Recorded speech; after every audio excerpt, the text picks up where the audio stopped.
Hi everybody, I'm Alex Casalboni from Cloud Academy, and today I'm here with you and with Austen Collins, and we will discuss a brief introduction to the serverless paradigm.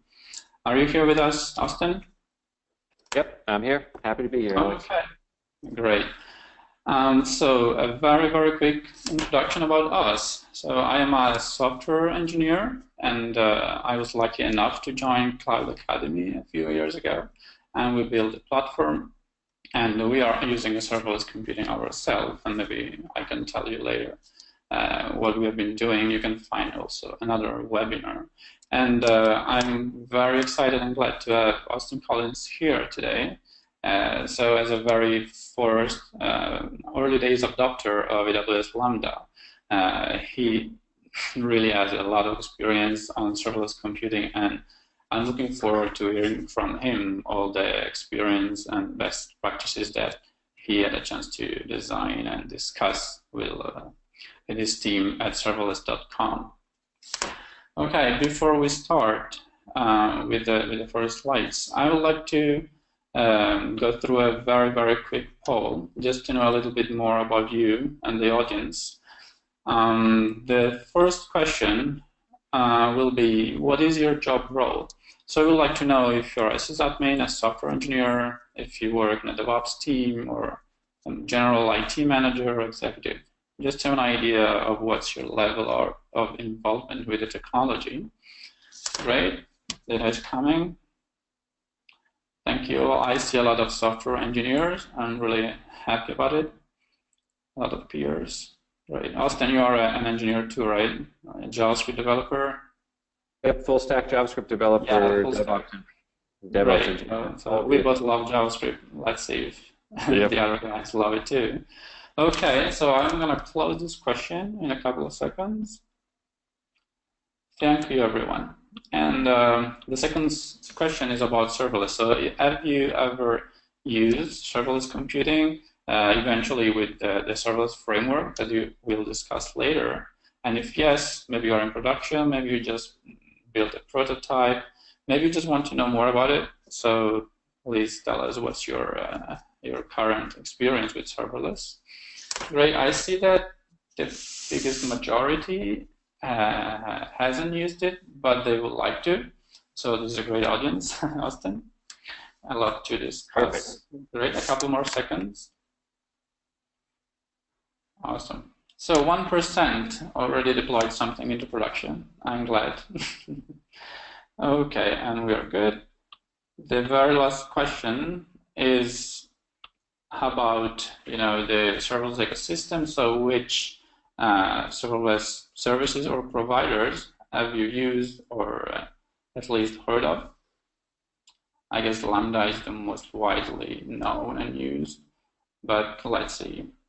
I've heard of Azure Functions, Google Cloud Functions.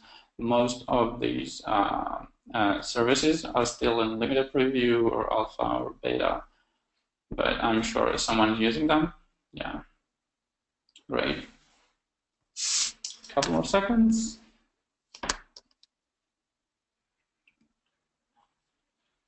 Awesome, here we go. So I'll say the very biggest majority is more familiar with Lambda.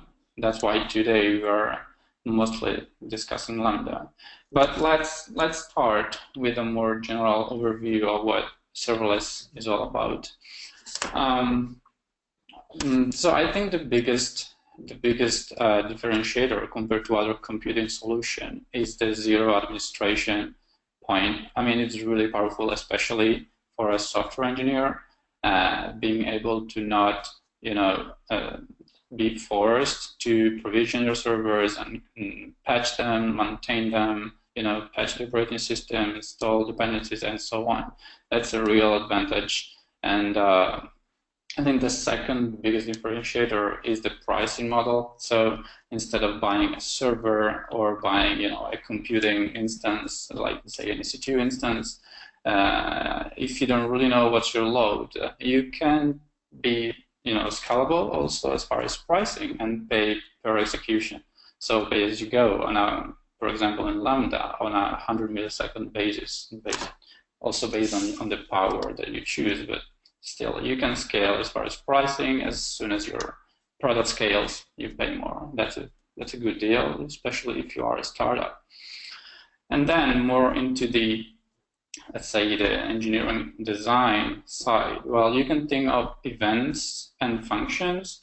So in an event-driven world, you're not stuck with complicated frameworks or, let's say, steps. So you can think of events. You can bind an event to your simple function execution. And let's say if you are, for example, again, in AWS, you can basically bind any other service to Lambda on an event basis. So a new S3 file is uploaded, you do something. A new Cognito sync operation is performed, and you can process that data and be very flexible and bind function and especially reuse them. So we will see the different use cases later. And then you want to design in a microservices fashion. We will see what are the best practices and what's the best way to organize your code and your API endpoints and so on. And we also discuss what designing in a microservice fashion means in a few seconds. And the last but not least, well, you can think of your code in terms of functions. So the smallest minimum, let's say, deployment unit and execution unit is a function. It's not an operating system, it's not a container, it's not a full stack framework or a monolithic application. It is a function. So you're much closer to the microservices, way of thinking, so that a function can be a microservice, and that's really what you want to do in a serverless world. Okay, so we can go to the next step, and I would like to talk about a couple of myths that have been arising in the last few months about serverless. I don't know, Austen, if you have been discussing about this with other colleagues or experts, but I think the first myth that came up is, how come there are no servers anymore? I mean, of course there are servers. I think the idea here is that you don't have to manage them, you don't have to maintain them. So the idea is that there are no servers in your development process, in your development workflow, and they can actually disappear as a concept. Of course, in the physical world, there will be some server. Does it make sense? Yep. Austen? Yeah, absolutely. What we like to say on our team is that though the servers exist, the developer does not have to think about them. Exactly. And especially, in different teams, you will have different skills, and not everyone can be a DevOps or a very experienced, Linux expert. So, for example, I bring you my own experience. I work in a data scientists team, and honestly, I can give them the ability to develop and deploy their own, microservices and features without messing up with servers, connecting to a terminal and stuff that they are not, that it's not their skill. I don't want them to waste time and resources to, on this. So despite this naming ambiguity, some other people suggested maybe what about function as a service? Well, let's see if the main cloud vendors and let's say the serverless vendors will think about it. Maybe it's clearer. Yeah, that's a new one. It's still being tested against the community. Exactly. We'll see where people end up. Naming things is so hard. Yeah, I'm curious. Let's see. So the second myth I would like to discuss is that, well, some people say you don't need operations anymore. Well, I tend to not agree with this. I agree that on the fact that yes, serverless will remove a lot of operations from your daily workflow. But if you say operations are not required or useless, you are removing a lot of value from your company, because operations is what makes your product special and your company a company. So I think maybe you will not need a DevOps team dedicated to operations, because your developers and your engineers will be closer to their code and they can own their services, and so they will be more independent. but of course they will work with operations, and I think you can't avoid it. And then there is a last myth that it's more of a paradox that some people were talking about when we met last month at the Serverless conference. So they were saying, well, if you can just bind other people APIs to each other and build a new service, well, serverless is just about no development, no developers. You don't need to write any code. And well, I really don't agree with that. So it's I see the point of making this this argument, in opposition to the no operations argument. But I think, third parties APIs are nothing new, and if you outsource a big part of your core logic and your of your infrastructure and your development, of course you'll be faster. But I think that the whole point of serverless, a very big advantage, is that you can always bring your own code and develop in any language you like, in your favorite runtime environment, and we will see, for example, what AWS Lambda provides, and we will talk about the other providers too. Does it make sense, Austen? Yep, absolutely. Okay, great. So now we would like to discuss more what defining and designing a microservice means. Austen, would you like to give us your idea about this? I have some follow-up thoughts I'm going to tack on to the end of this. So why don't you kick it off, and then I'll jump in. Great. Okay, so I think the main idea of microservices from a higher level point of view is that you can focus your development and your services on your own domain. So you can design in a domain-driven fashion, and this helps you to reduce the scope of your services. And so you can share the domain between teams, between engineers, DevOps, and marketing. And it's much easier to work in your own domain-driven environment. And the second very powerful advantage is that if you hide all the implementation details, everything is so much easier to maintain and to connect together. Even from a software engineering and even from a hiring point of view, you're not bound to a single technology anymore. You can make your company scale, not only your product. So basically what you do is you try to have a totally independent life cycle, maybe by using an HTTP RESTful interface. And in that way, you can always avoid to be language specific. You can be language agnostic.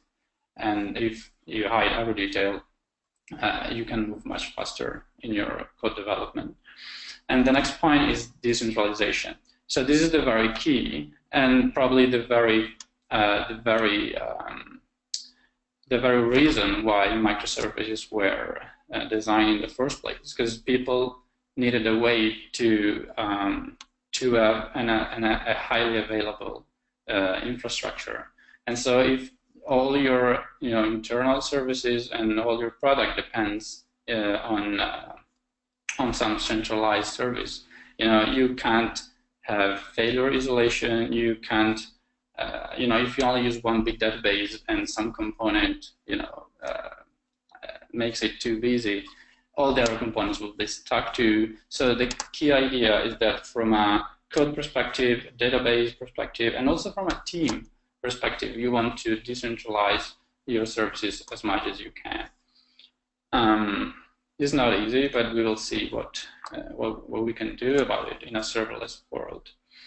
As I mentioned, you want to achieve failure isolation, meaning that if a component fails, you don't want all the other to fail. So you can have failure on a component level and not on a system or product level.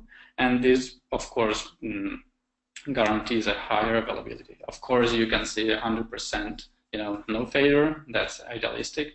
But the more you decentralize, the more you can isolate failure in your infrastructure.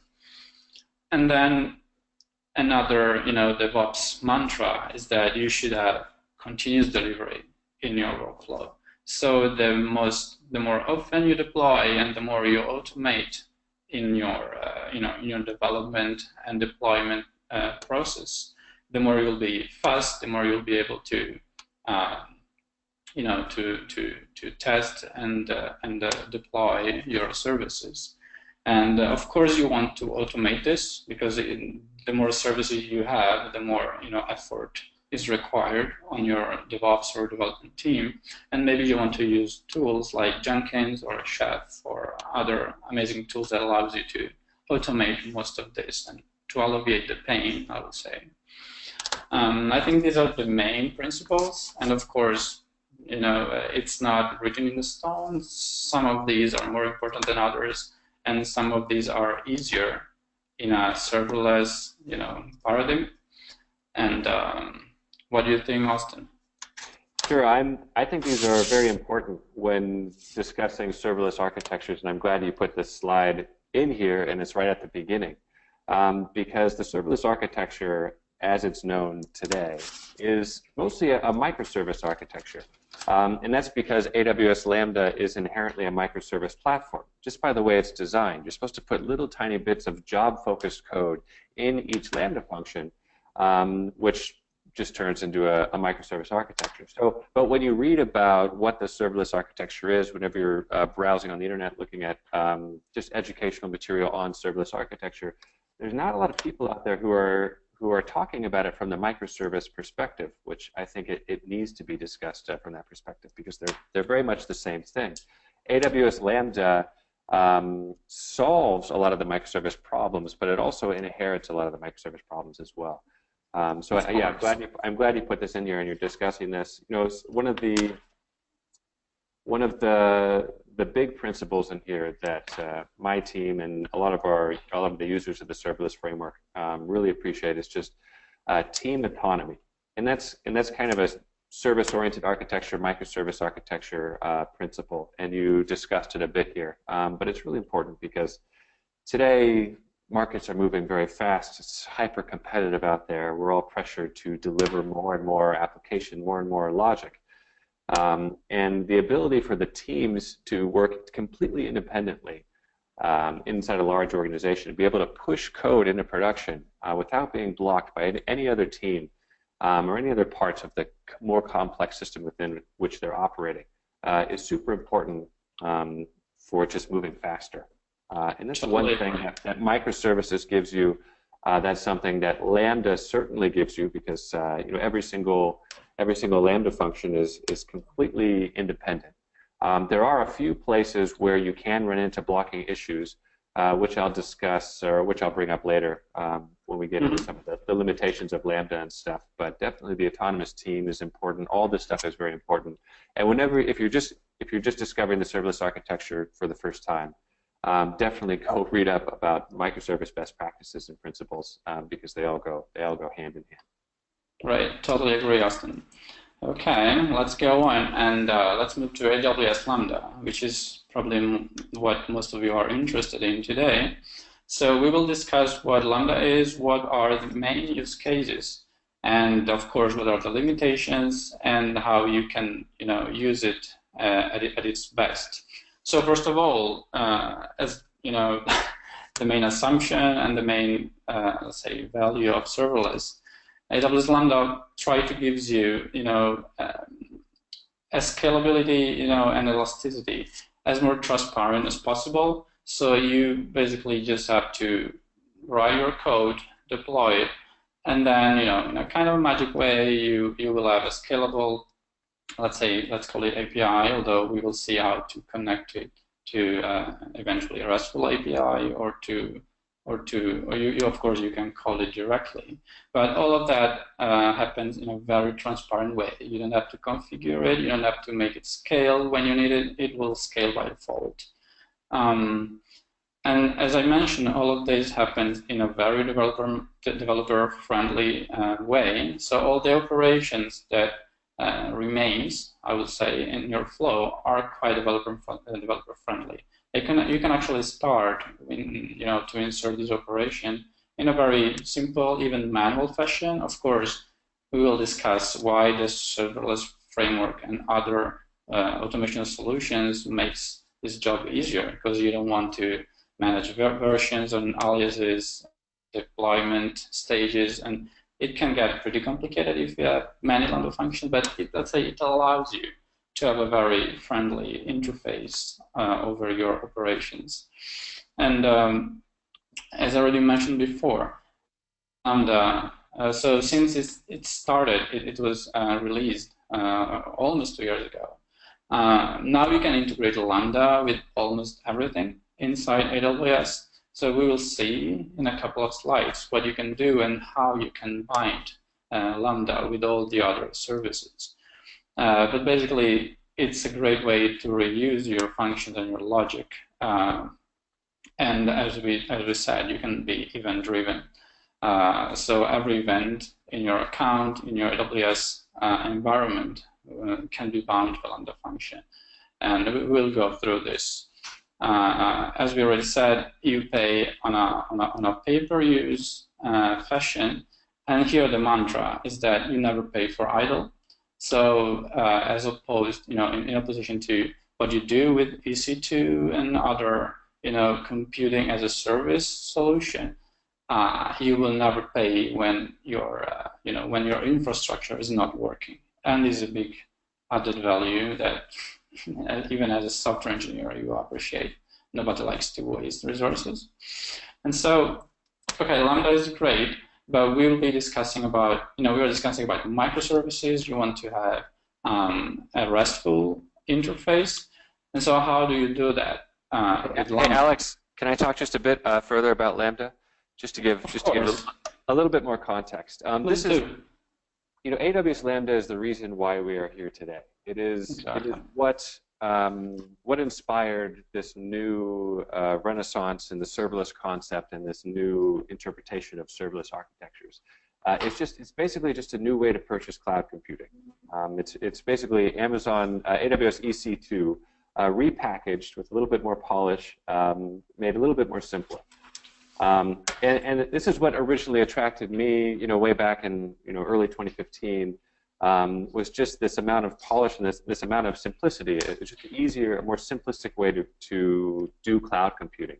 And what I mean by that is that what's so attractive is that it has the lowest total cost of ownership. And that means that it really requires less code. There's zero administration, which requires less time, and the pricing. The new pricing model is very efficient. So there's less waste and there's less underutilization. So those qualities, originally drew myself and everybody else in the new serverless community initially. And so, this is it's a very powerful, very convenient compute service. You can do absolutely everything with it. We see people putting in all types of business logic into Lambda as much as they can. We see people putting all types of DevOps logic in Lambda and sort of intertwining those two types of logic with Lambda in an event-driven fashion, which is really interesting. Also, again, Alex spoke about this a bit, but works very well with other AWS services, especially their serverless type services like S3 and DynamoDB. And I think that's really half the value of Lambda. The first half is the convenience of the compute resource in general, and the second half is just how well it works with their other AWS services. Exactly. Wherever you need computation, you just connect it and it works. Right. And yeah, you never pay for idle. I'd also argue that there's probably no such thing as idle with Lambda. I mean, you're packaging up your code in a zip file, you upload it. AWS is just putting it on their own internal S3 buckets. And whenever that Lambda function is first invoked, they're quickly just downloading it and transferring it onto a fleet of worker EC2 units. So it's really not even running all the time, but they're able to do all of that so fast on the initial invocation, fast enough to respond to web requests. So yeah, I don't think that there really is such thing as idle. But it's great. There's no such thing as underutilization. And that's like the big... Of course, but if you think that your containers will be up and running even when you don't call them, but you still don't pay for it, it's still, that's what I meant. Yeah. Okay, great. Thank you. So we were going towards the how do you build a RESTful API with Lambda. So it's not a native integration. So you just, say you just don't just call Lambda directly. You have to, put an API layer in front of it, and that's what API gateway is for.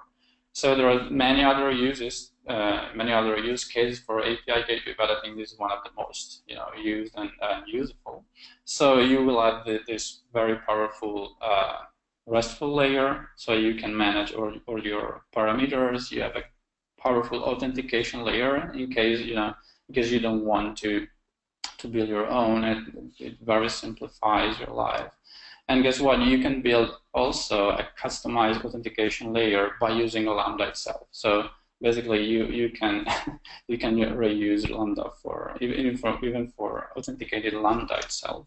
And of course, you have all the advantages of using a global content delivery network. You have caching almost for free. You've got logging, throttling, and staging, meaning that you can see what happens in your infrastructure. You can throttle invocations and limit how often people can call you, and you can have different staging environments. So you can have your production, development, stage environment, and you can do this both on the Lambda level and API gateway level. And this can be a little tricky at the beginning. I think this is one of the things that the serverless framework, removes from your flow.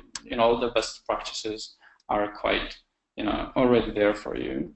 And as I already said, you always have some kind of mapping between the input and the output parameters. So maybe you want to have the same Lambda function for the get and the post method, and maybe you want to reuse the same Lambda function for more APIs. So you want to map how parameters will arrive inside your Lambda function code. And this is powerful because it allows you to reuse a lot more your Lambda function, which are not even aware to be, a RESTful and HTTP API. So it is really the power of abstraction. It really makes your life easier.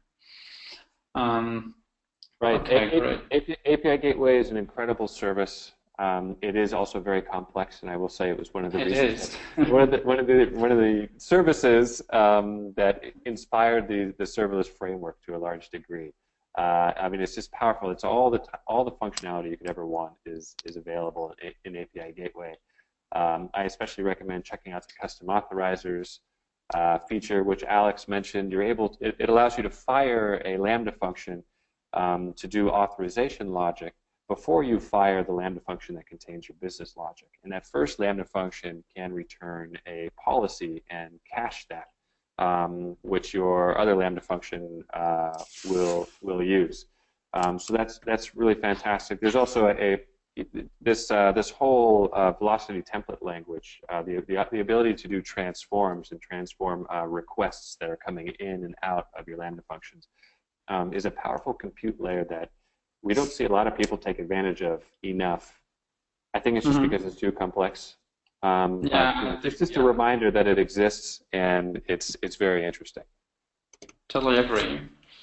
And as I mentioned before, you can connect and bind Lambda to here. A lot of services here. I just mentioned maybe like 10 or 12 of them, and we could go through each use case. Let's say just a few of them. Let's say you want to process data coming into your S3 buckets. So like you have data ingestion, or you just want to process them. Like a very typical use case would be, I don't know, you have an image and you want to process, like to create thumbnails, and you can do that in an event-driven serverless way, just binding your Lambda function to your bucket. Or another more recent example, let's say you have a Cognito pool of federated identities or user pools, and you want to, let's say, process the data that is uploaded and synced by the user into Cognito, and you can just bind a Lambda function to it. The same happens for SES and SWF. So, SNS and SES. So every time you have a message, or you can bind your Lambda function to a topic, and so it will be listening on that topic, and just you can process the messages that are passing. In a very similar way, you can do the same with the simple workflow service, and so it allows you, let's say, to create a custom task or an activity as a Lambda function. So you can add custom compute functions within your complicated workflows.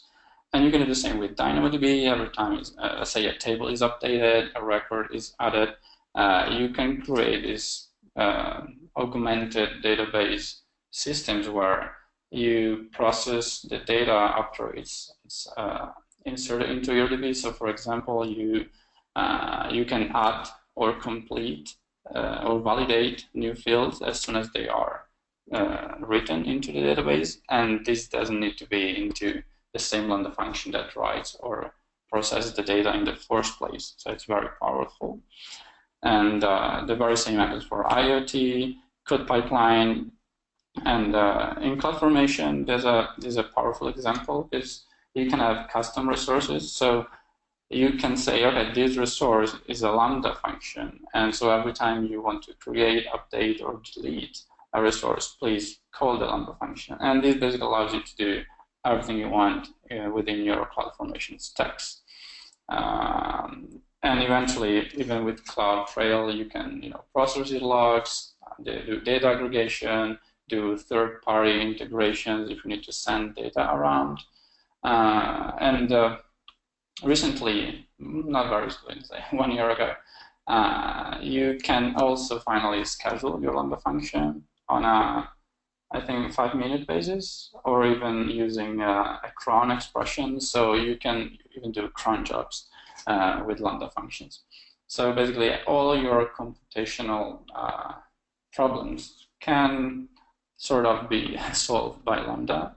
And yeah, I didn't mention Kinesis, which is another very typical use case. So you have data ingestion, you have a stream of events coming into your infrastructure, and you want to read and process batches of data and records, and maybe, I don't know, write them to another queue, or just manipulate it and save it into Dynamo and do literally whatever you want with your data. So this is very simple to connect. And you always have to deal with, IAM roles, but this is something that, for example, the serverless framework manages quite good, at least as part of API gateway. And in any case, it's almost the same roles that you have to give to each service to invoke a specific Lambda function. Right. At the same. And the great thing about there's so many different event sources for Lambda, but the wonderful thing is that once you set a Lambda to listen to these event sources, you're sort of offloading responsibility onto Amazon. So they're in charge of triggering your Lambda functions in response to events. Whereas I think historically you would have, to rig something up like that, you would have had to take on that responsibility and make sure that the communication between something like your DynamoDB tables and some code happened reliably. But the great thing about Lambda and these is just you're truly setting it and forgetting it, which is really nice because it just takes the pressure off your team and puts it on Amazon. Yeah, exactly. Yeah, you can that's the whole point. You just stay focused on what you need to do on your product, on your core logic. Yep. Okay, let's go on. Of course, there are some limitations. I think one of the biggest one, depending also on your use case, but let's say if you have some dependency or some heavy libraries, or if you don't have to call your Lambda function very, very often, but still you want to be fast. So we call this a cold start issue. And it basically means that, so as Austen said, Amazon will very, very quickly provision your code into some containers, EC2, somewhere. But this requires a little bit of time. So if you don't call your Lambda function for long enough, your containers will be detached from, your code will be detached from the containers, and so the next time you invoke it, there will be some, allocation overhead, and it will take just longer to invoke your Lambda function. So there are many ways to approach and to solve the problem. You can just call it every n minutes. You can just try to structure your functions and your code differently. So to maybe try to have less functions. We will see it later, but it's still quite a heavy issue, I think. And I personally run into the second issue, which is dependencies management. So so you can code in many different languages. In Lambda, I personally use Python. And so compiling and uploading, basically, your dependencies is not what a software engineer, what a developer is used to do. That's not what you want to do in the ideal world. So you would like to define them somewhere on a file, and you expect, okay, a DevOps, or in this case, I would expect Lambda to just install them and make sure all the dependencies are satisfied. While in Lambda, you still have to pack everything in a deployment package. It can be too big, so you have a limitation on the deployment package. For example, I was deploying some machine learning models on Lambda, and if you need to use, for example, scikit-learn or SciPy and other kind of big library, even if you don't need all of them, you can end up with a 200 megabytes deployment package easily. And so you end up having problems. You have to find a way to minimize even the size of your packages. And the same holds for local storage. So you have up to a few hundred megabytes of local storage if you need to unpack a file, or to, I don't know, to have some local files for your logic. You can have problems as well. Finally, we have, of course, we have I said mean execution. There's a typo. This is a max execution limitation. So of course, I think Amazon tells you, okay, they wanted to put some limits on how long your function can run, because of course you will pay for it. So now the limit is 5 minutes. It used to be much shorter, and let's see if they decide to make it even longer. So if you need to do like long computational processing, Lambda is not the perfect solution. Of course, there are workarounds. So I've met people that, so maybe they run their function for 5 minutes, and when they know that there is not much time left, they will call the same on the function and keep processing the same data. So this is kind of a workaround. But I would say that if you need more than 5 minutes of computation, you're maybe out of scope. I don't think so. Let's see what happens if they come up with a different solution of solving that specific scenario.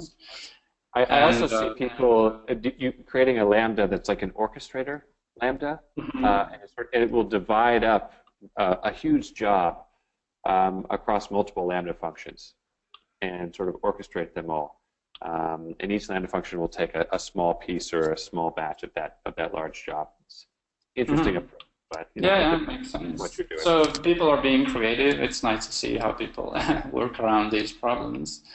And the last limitation, which is not really a limitation, but let's say it's I don't know, maybe a transparency problem. I don't know. What you can do when you want to decide how powerful, let's say, your Lambda function is, you have this handle, let's say this power handle, where you can choose how much RAM, so how much memory you want to give to your containers, basically.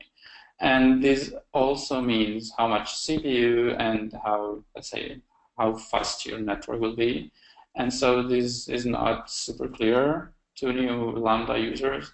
And I think the main problem is there is no automatic tuning mechanism, so you have to manually check, what works better in your specific use case, trying to minimize either the time and the cost altogether. So I think it will be a nice improvement to automate. I'm not aware of any automated solution to solve this tuning. Are you, right, Austen? No. Maybe. Yeah, I'm not sure. Can't talk about it yet, though. Let's see. Real quick, Alex, I just want to jump in on those Lambda Yeah. limitations because this is the stuff we deal with. We've been dealing with for almost a year, building the serverless framework. Just to clarify the cold start issue, I believe we haven't run the benchmarks yet, but we've been hearing reports that it's getting even faster. Already, there's Fortune 500 companies who are handling web requests on Lambda, so it's fast enough for that.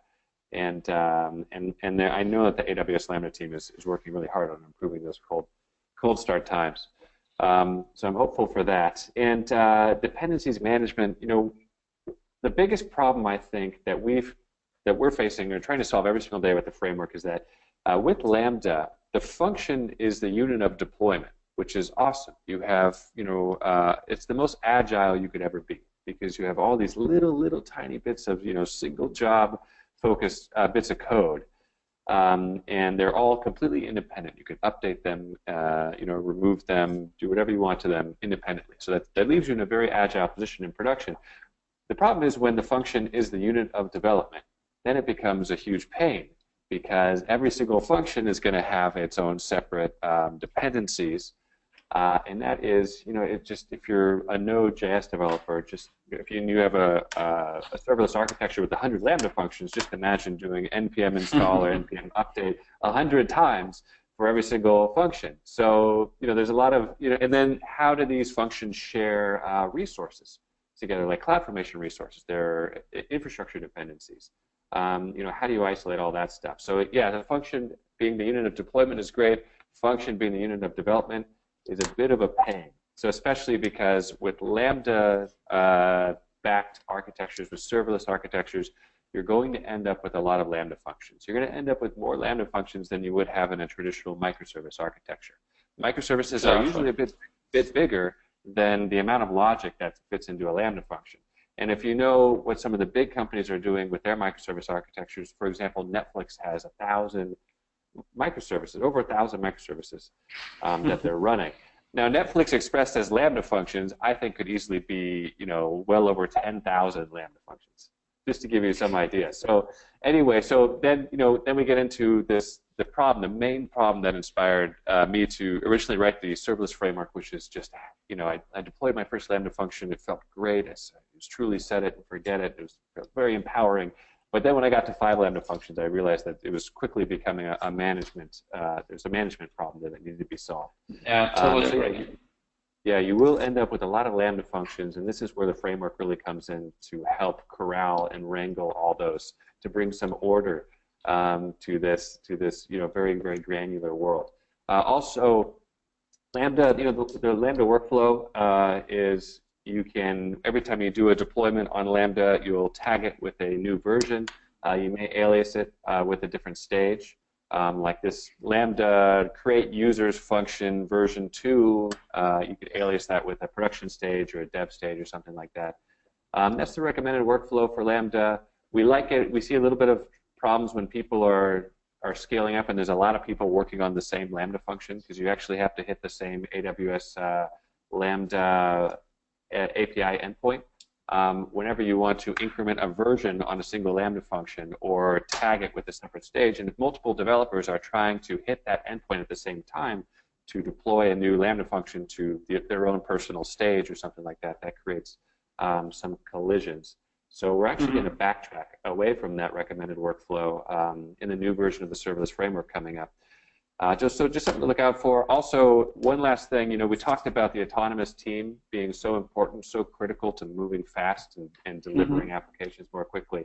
So you have to pay attention to when you create CloudFormation templates for your Lambda infrastructure dependencies, you should make sure to try and create very small, separate CloudFormation templates instead of a single CloudFormation template for your entire project, which is something we did in version 0 of the serverless framework. It wasn't the best pattern because that blocks teams. Whenever a team has to say, oh, will you deploy or will you update the CloudFormation stack just so I can have this new resource to work on my Lambda function, that creates a blocking issue. So you want to make sure that you want to have small groups of resources specific to the functions that your team is managing. And API Gateway kind of blocks you as well because right now the pattern for API Gateway is you create a single REST API which all the Lambda functions in your project run through, and then whenever you want to update that REST API, you create an API gateway REST API deployment, which also becomes a blocking issue because some people might want to push new endpoints into production or something for their team's Lambda functions, and they have to wait for everybody to be okay with creating a new deployment on the entire REST API. So that's a blocking issue that we're not super crazy about. We're going to solve that in version 1 of the serverless framework as well, because I think the autonomous team is kind of one of the most important principles for just moving quickly. So anyway, just some stuff to look out for. Right. All this stuff is addressed in the framework, and we think about it all day long. Awesome. And great. So we would like to describe what kind of languages you can use in AWS Lambda. And we will not go too deep in here. I would just like to mention that, okay, of course you can use JavaScript, and that's what the serverless framework is written in. And so now we can also use Java, Python, and basically everything that runs on the JVM. So I've seen people using Ruby, or you can run binary executable files. So people use Go as well in Lambda. Basically anything that is JavaScript or Python, Java compatible or binary. So you're kind of flexible. You can use almost any language you want nowadays. And the coding style can be a bit different. Of course, in JavaScript, everything is asynchronous, so it's a bit different than Python and Java, but it comes with your runtime environment. So you just get used to the context variable, the event that you are given at each different execution, and you just develop your own function almost any way you want. We will now go through what are the best practices and how different ways there exist to organize your own code. So as we were saying, one like very straightforward approach is to use a nano service pattern. So in this scenario, in this organizational pattern, you want to have one single function for each job. So to handle, let's say here I group some Lambda function to represent, let's say, a functional unit or a specific, let's say, concept. And so you end up with a lot of Lambda functions that will read and update and create and do each single operation on the database and whatsoever. So this is very this makes your debugging and your code simpler and more decentralized, but you end up with a lot of Lambda function. So this is what Austen was mentioning. So having thousands of Lambda function might not be the best way to organize your code, and that's why the second alternative will be to go back to microservice. So let's say you have one single Lambda function for a few related jobs. Let's refer to, for example, CRUD operations. So you have a concept and all the operations related to that concept, so read, write, update, creation, etc., will be managed by only one Lambda function, which will be exposed on different API endpoints. So this means each function is bigger. Of course, you have to write more code on each function, but you can drastically reduce the number of functions overall. And also, it will reduce the impact of this cold start issue, since you will be calling each single Lambda function more often, and they will not get called, basically. A new approach. Also, and just to jump in real quick, this is when we originally wrote the serverless framework, it was all about this nano service pattern, because this is what was what everyone was talking about, how to write Lambda functions. And what we saw was people started doing that microservice pattern instead, and it's really a lot of it's just because of the cold start stuff. A lot of it's just because of the function as the unit of development is overly complex, and they just wanted to have one piece of code with that could do multiple jobs or multiple operations that share the same dependencies and stuff, just for ease of development. So yeah, we see this becoming more and more common. Also, you can hook up a single Lambda function to multiple HTTP endpoints through API gateway. So for example, if you have one Lambda function that handles users CRUD, you could hook up get, put, post, delete endpoints to handle each one of those CRUD operations. And in the Lambda function, you can inspect the API gateway path and method and make a little router in just a couple lines of code and respond with the correct function within that Lambda function. Exactly. And then there is this new pattern, let's call it the new monolithic, if you want. And so what you do is you write only one big Lambda function, and you want to use GraphQL to manage, to handle all the, let's say, the client-server interaction. So what the client needs and what all these API call is all about will be managed, in a, let's say, how you can describe this. Let's say the client would be. You could, so this is something that we're experimenting a lot with the serverless framework. We see some companies trying to do this. It's incredibly interesting. So you have this one Lambda function that has a GraphQL library in it, and that GraphQL library sits in front of multiple data sources, like, for example, most likely multiple DynamoDB tables. And that Lambda function is hooked up to one or two HTTP endpoints, and when you submit a request to that Lambda function, you can actually request a custom shape of data that combines attributes from records across different data sources. In a blog example, you could say, hey, I want to get the first 5 posts with the author's first names and the first 5 comments on each of those posts as well, all in one request. And this is great because it limits the amount of HTTP requests that you traditionally have to make in a REST-style API, where it's load posts, load authors, load comments, or something like that. Now it's all in one request. And you can send it up to Lambda, where GraphQL is awaiting. GraphQL will read that custom request. It'll go out, query all the relevant data sources concurrently, bring back the results, and merge them to shape your custom request and spit that back out, which is highly interesting. It's very efficient because you could reduce a REST API with 100 endpoints to potentially a graph API that only has 1 or 2 endpoints, which so this basically moves into the client, the query part.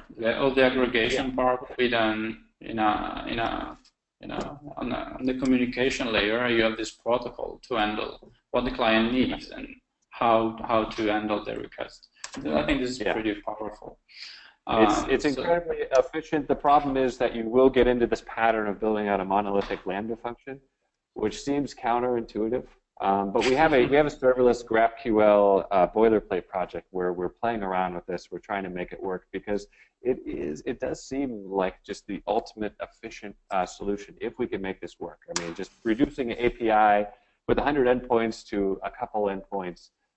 Reducing all those subsequent calls you have to make to a single call. Yeah. It seems radically efficient. That's pretty cool. I think it also solves the problem of versioning API because in a way you can be retrocompatible without changing your server-side code, and you can have multiple clients requesting different data shapes, and so you don't have also how do you version your APIs, which is a hard problem as well. Okay, this is interesting. And then, as a last point, we would like to mention all the other cloud serverless solution or function as a service, if you want. So some of them are bundled in, let's say, more richer cloud platforms environments. So if you use Lambda, of course, you have all the benefits and the limitation that we have discussed today. The same happens with Microsoft Azure Functions and Google and IBM OpenWhisk. So basically, you have a whole cloud platform where you can integrate your serverless computing service with all the other resources and events, eventually reuse your functions. And I think each one of these cloud platforms has a different offer. So some of them offer a different language or a different way to aggregate and reuse and share functions. Some of them are still experimenting, or maybe they solve a little problem. For example, Google is solving I think the dependency problem. So in the declarative way that I was mentioning, so you just define your JavaScript dependencies and they will install them for you. I think this is already a big improvement. And so they are all different, and I think they're worth a try. And the same holds for all these function as a service alternatives that provide, an isolated only computing solution that maybe you want to integrate with other external, third parties API and services like Firebase or Netlify or Auth0, so that you can have, all the functionality that your product needs without using a specific cloud platform like AWS. So this is very up to you, and all of these are very, very different from each other as well, offering different languages, different environments, different costs. So I would recommend to have a look at all of them and just experiment for now. Great. And now I would like to talk a bit more deeper about the serverless framework. So can you briefly, Austen, can you briefly tell us, how the project started in the first place, and what was the original vision, which I guess is pretty much changed now? Sure. Yes, I moved up to the Bay Area a couple years ago, just working as an AWS consultant, but very interested in building startups, of course, and this is the place to be to do that. And all I could see around here is just really fast-moving markets, hyper competition, IoT creating tons of new opportunity. And it just seems like we all have this common goal, that is to do more, to deliver more, logic and more applications, and do it as quickly as possible. So when Lambda came out, I was digging into containers. I thought it was very interesting.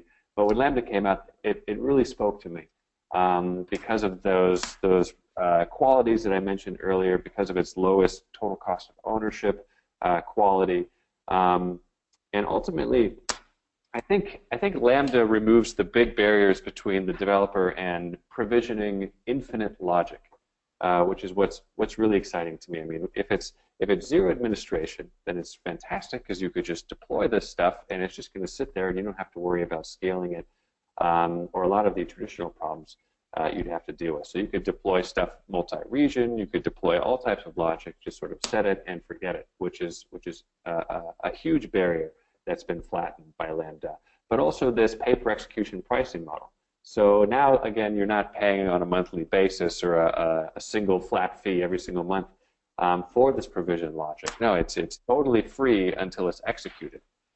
So those two things, I think, really remove these barriers between just the developer and companies just being able to provision all this type of logic and really keep up with these fast-moving times. And so, yeah, definitely Lambda felt like the compute service of the era to me. And as soon as the day after API Gateway came out, I started to refactor an existing project to run exclusively on Lambda and API Gateway. And again, it was fantastic when I launched my first 2 Lambda functions. I thought it was great. And once I launched 5, I said, "Oh my God, this is turning into a nightmare. This is a big project. How am I going to manage all this, all these separate Lambda functions?" But so there's this potential here with this compute service to build these infinitely complex event-driven networks of logic that could just be sitting out there waiting to be executed. But how you manage all that logic and keep it organized and maintain order is a huge challenge. So I started the serverless framework. It was originally called JAWS, the day after API Gateway came out. We had to change our name, unfortunately. So we decided just to call it the serverless framework because it really told our story most clearly. And that was late, sort of mid to late 2015. And it's been a long time now. And the community has grown a lot, right? So there are many contributors, and what what about the core team? So as a team grown to, can you tell us about the community a little bit more? That's right. When I built this framework, it was definitely the first of its kind, and it was well received right from the beginning on Hacker News, all over the place. And we've skyrocketed to 9,000 stars on GitHub just probably in the past 8 months. We've got about 1,000 people in our chat room just talking about serverless everything. If you're not in it, just go to chat.serverless.com. It's a tremendous resource. There's always just amazingly helpful people in there. And we've received some funding, pretty good amount of funding actually, from some of the investors behind Docker and HashiCorp. We're going to announce more of this sooner.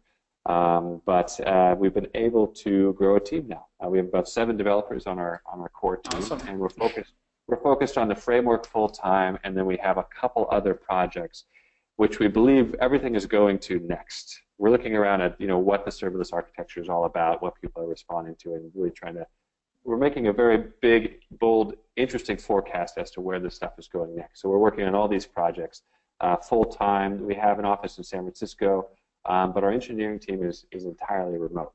And yeah, it's just been a wonderful experience. The framework is completely extensible, so you can add actions to it or overwrite its existing actions or core functionality. So the community has made all these great plugins to expand the ability of the framework.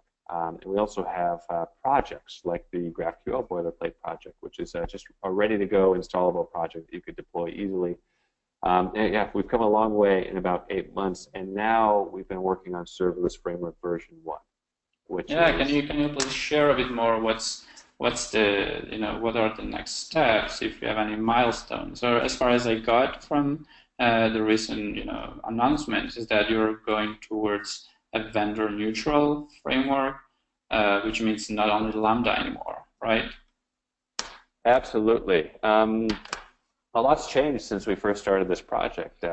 All the other big cloud providers have announced their own serverless/function as a service product, and they're all highly interesting. And so we've been quick to engage all of them: Cloud Functions team, the Azure Functions team, the IBM OpenWhisk team, and we're going to support all of them in version 1. I think this is the natural evolution of the story of the serverless framework. It's developers should be free to take advantage of any cloud provider and any serverless compute service that's available. So they could have cheaper costs possibly, or take advantage of features or services that a cloud provider offers that one doesn't. So we're opening up the framework to all these cloud providers. We're working closely with those cloud providers. We're also doubling down on our AWS Lambda experience, because Lambda has evolved a lot over the past year. They're doing great work over there, and so we're changing a few things just to make that experience better. And we've actually been working on this behind the scenes for a couple months, and we're going to announce an alpha version 1 this week, which is pretty exciting. So you can actually go in and I can't wait. Yeah. I can't wait to give it a try. And right. If you're building serverless stuff, if you're doing Lambda anything, you don't have to have 100 Lambda functions to consider the framework. It could really just be a couple Lambda functions. Honestly, there's so much optimization, best practices, automation baked into that you're not going to have to worry about. That we recommend it for everyone. There's already, I think there's at least 20 Fortune 500 companies who are using the framework version 0 in production. Hundreds of startups are using it. It provides the same benefits to everyone. Just like Lambda provides the same benefits to everyone. So just seems like logical evolution. So what do you think will be the main the design challenges to like, for example, are you planning to be retrocompatible, backward compatible, and do you have any milestone, like what will be the first not Lambda provider to be supported? Can you share that? Sure. Yeah. Let's see. So backwards compatibility is something we are working on, and I think the best way we're gonna be able to handle that is just to make version 1 a lot simpler too. Mm-hmm. So any changes will just require less work. So that's a big feature of version 1. Also, as far as providers go, I think right now the AWS support is looking pretty solid. Again, it's completely extensible. You can add in plugins to do all types of great functionality. But next, I think, is probably going to be Azure, and then possibly Google as well. The big challenge for us right now is we're trying to create this uniform experience across all these functions as a service products. And they all look kind of similar on the surface, but once you dig into the details, they're very different, and they have a lot of different personalities. And we looked at this originally. We thought, oh God, how are we going to do all this? This is really complex. I mean, and even once you dig into all these services and you read the documentation, you understand how it's supposed to work. It never works that way, right? So right.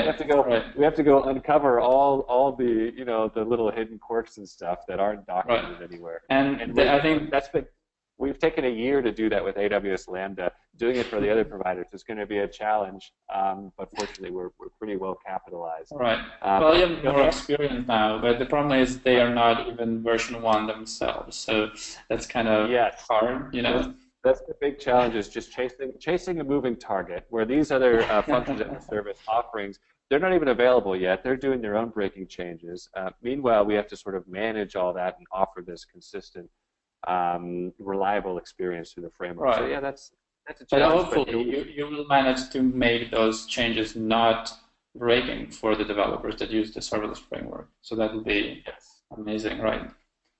It's a huge challenge, but that's something that a framework should provide first and foremost, no doubt. Right. And so what about, vendor neutral is amazing.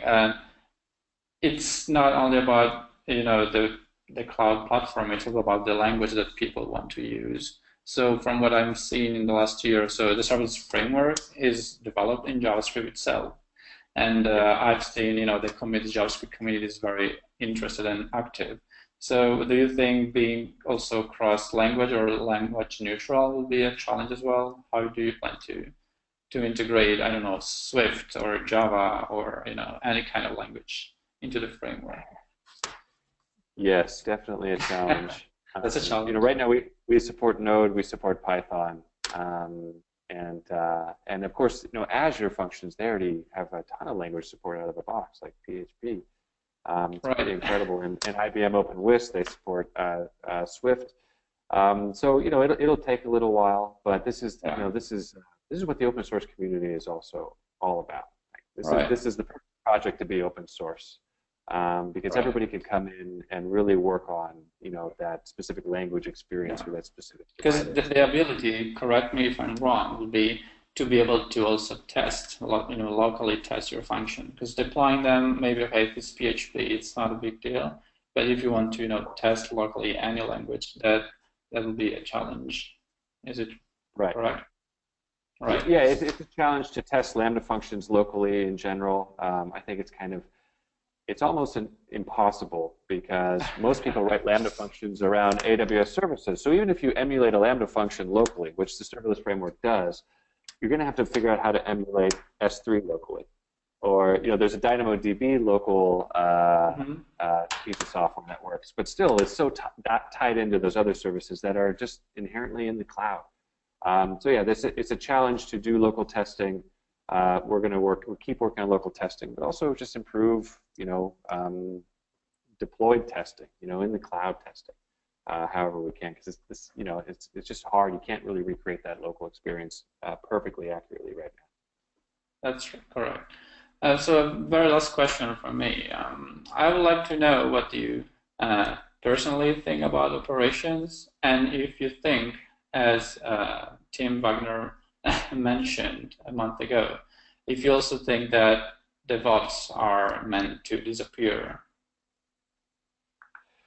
Right. Unfortunately, I believe that everything will eventually disappear, including myself. That's right. And it sucks. Yeah. So, I don't. Honestly, is DevOps going to disappear? I don't know. I kind of stay away from sensational statements like that. I think everything changes. Everything's evolving. But look, here's some good information. It's crazy competitive out there. Right now, this is the competitive advantage that you've been looking for. What we're talking about here with Lambda and the service architecture and all these benefits, we're looking at a rare sort of 10x gain, where there are multiple big benefits. And I believe that this results in a great competitive advantage. If you're a company looking to win, certainly embrace the serverless architecture. Or if you're a developer or a DevOps engineer, just looking to win, looking to distinguish yourself, certainly embrace this stuff. It's not about destroying disciplines or job titles. It's the same game as always. We just have to stay competitive to stay relevant. Right now, this is absolutely a great way to do it. So don't be nervous about it. Be first, embrace it, because it's going to give you a lot of peace of mind, and you're going to be able to do so much more. That's right. Let's see what happens. I'm really looking forward to it. Sure. Okay, thank you so much, Austen, for being here today. And so for each one of our attendees, I would like to share some information. So you will receive very soon, I think tomorrow, a link to this very registration. So we recorded everything, and you will be able to see it, to watch it again on YouTube and on our website, cloudacademy.com/webinars. And if you have any technical questions, I would invite you to contact our support team or just follow up to the emails that you will receive, including a very quick survey. Please help us make our webinars better. And hopefully, hey, Alex, can I get in a few wrapping up notes? Yes, please. Sorry to interrupt you. I just want to say, we're Serverless Inc. We just received a great seed round. We have a remote engineering team, and we're working on amazing, cool stuff. The framework, we think, is the tip of the iceberg. If anybody's looking for a great job opportunity, please contact us. Just go to serverless.com. Also, more importantly, we're working on Serverless Framework version 1. We're working with AWS, Google, Microsoft, IBM, and others on this. I think it's becoming and will definitely continue to be one of the great open source projects of the era. And if you're looking to contribute to something big, Serverless Framework version 1 is a great place to do it. And the timing is great because we're in the middle of this big refactor, and you could have a lot of influence there. So that's great, and I think it's really easy to contribute. I built a started project myself, so I think everyone can contribute. And if you really love the project, of course, why not apply? Okay, that's great. So we'll see. I'm looking forward to seeing the team, grow and build amazing things. And eventually, we are also working on a new serverless learning path and a few courses. We have a AWS Lambda laboratory, and we are working hard to create a full learning path to help you guys, learn more in a guided way. And we will see. Maybe Austen will be part of it. I'm really looking forward to it. Yeah, we love Cloud Academy. It was one of the first things we bought. It was just a subscription for our entire team. As soon as we got funding. Yeah. Wow, I didn't know that. Great, that's awesome. Well, hi, Austen. Thank you very much again, and looking forward to meeting you soon again, maybe in Europe, in San Francisco. And thank you, everyone, for attending this webinar. We are running a little bit late, so we will not be taking live questions, but please feel free to submit them and contact our support team in case you need anything, support@cloudacademy.com. Thank you, everyone. Cool. Thanks, Alex. Thanks, everyone. Ciao, Austen. Bye-bye. Bye.